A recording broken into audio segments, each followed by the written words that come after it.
મારી જિંદગીને કોઈ આદર્શ નથી અને એ જ મારો આદર્શ છે. I don't follow anybody because I want to follow myself. I am not anybody's follower. To follow somebody is my stupid nature.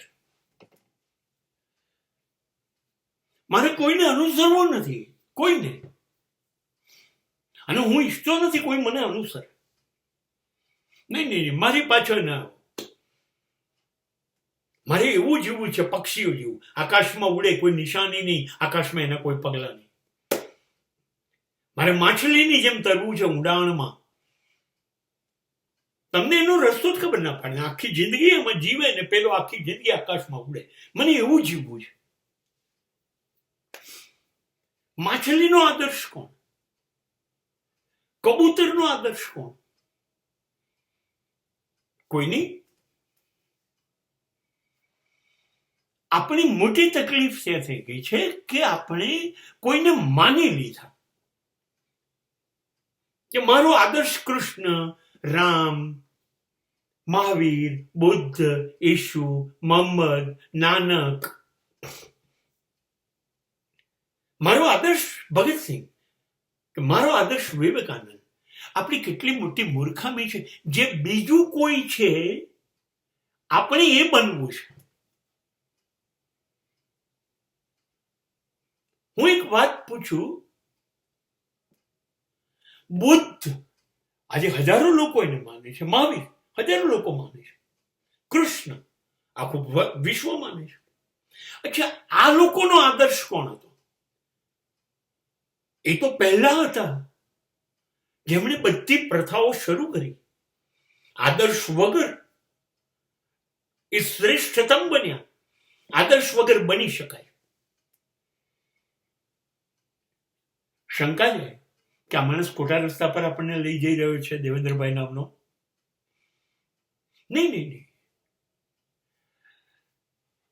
I am not going to break your confidence. I am giving you confidence. હું તમને વિશ્વાસ આપી રહ્યો છું. માનવું તો જોઈએ. શેમાં માનવું જોઈએ? આ શ્રેષ્ઠ માણસોએ જે કામ કર્યું ને એ કામને માનવું જોઈએ. ક્યા વાત છે! વિવેકાનંદનું બ્રહ્મચર્ય ફરી જોવા નથી મળ્યું. યસ, એને સલામ કરો. રામની પિતૃભક્તિને સલામ કરો. કૃષ્ણના વૈવિધ્યને સલામ કરો. બુદ્ધ મહાવીરની અહિંસા અને સમાધિને સલામ કરો. હા, એ શીખીએ, એમાંથી શીખીએ. ભગતસિંહમાંથી શીખીએ. જિંદગી દેશ માટે હોય તો જીવવી છે. જિંદગી મોજશોખ માટે નથી, પ્રેમિકા માટે નથી. પ્રેમ કરવો છે પણ દેશ પ્રેમ પહેલા. એ ભગતસિંહમાંથી શીખીએ. આપણી તકલીફ કે છે કે આપણે શાહરૂખ ખાન બનવું છે, સલમાન ખાન બનવું છે, આમિર ખાન બનવું છે, આપણે પ્રિયંકા ચોપરા બનવું છે, કેટરીના બનવું છે, ઐશ્વર્યા બનવું છે. આપણી તકલીફ આ છે. વાય સો? આપણે કેમ? અરે, મારે આ બધામાંથી સરસ વસ્તુ લઈ લેવી છે અને એ વસ્તુઓમાં એટલા બધા આગળ જવું છે કે એ લોકો પાછળ પડી જાય.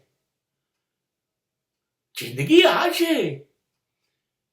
હા, એમાંથી સારી વસ્તુઓ લઈ લો અને પછી એમાં રોજ ઉમેરતો જાઉં અને હું શ્રેષ્ઠ બનતો જાઉં. આ છે જીવન. આદર્શ લોકોને નહીં માનવાની વાત નથી. એના બેસ્ટ વસ્તુને લઈ લેવાનું છે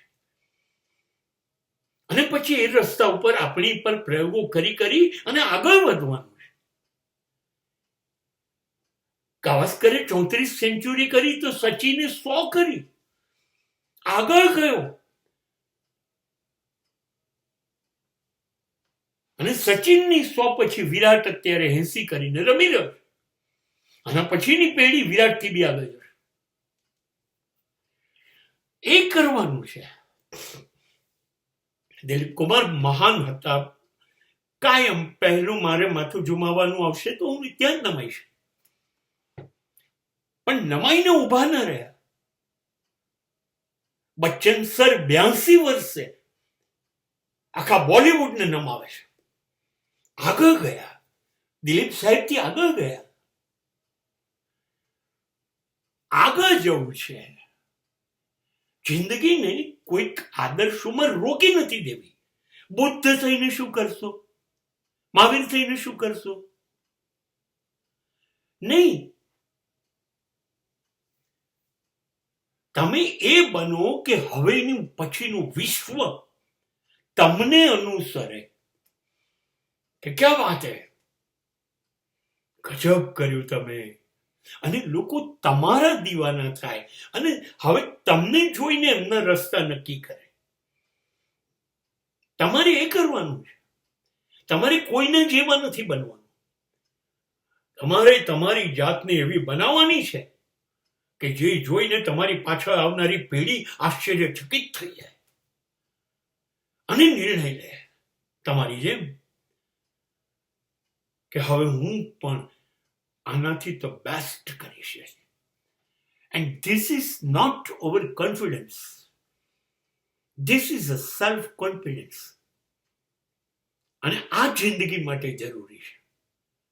તમે એવું જીવો જે જોઈને પાછળ આવનારી પેઢીને ઈર્ષા થાય, એના મનમાં આગ લાગે અને તમારાથી આગળ જવા જાય અને તમે પાછળ પડતા જ જાઓ.